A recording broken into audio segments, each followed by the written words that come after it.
if I send an email, let's have an email newsletter, and I get it. So you send me your email newsletter. I like it. You ask me to forward it to people that I know. How easy is that? Easy. An email is easy?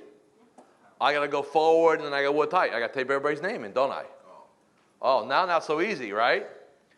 But if I get it on social, I get it on LinkedIn, I get it on Facebook, how easy is that to share to my universe? One click, right? Share, out. You need to deploy all your messaging not only through email, but also through your social channels. That's why on your Facebook business page, you need to have all your clients in your universe. Your LinkedIn, you need to have all your clients in your universe. So that way, when you're doing content, you make it easy for your clients to share it to their networks.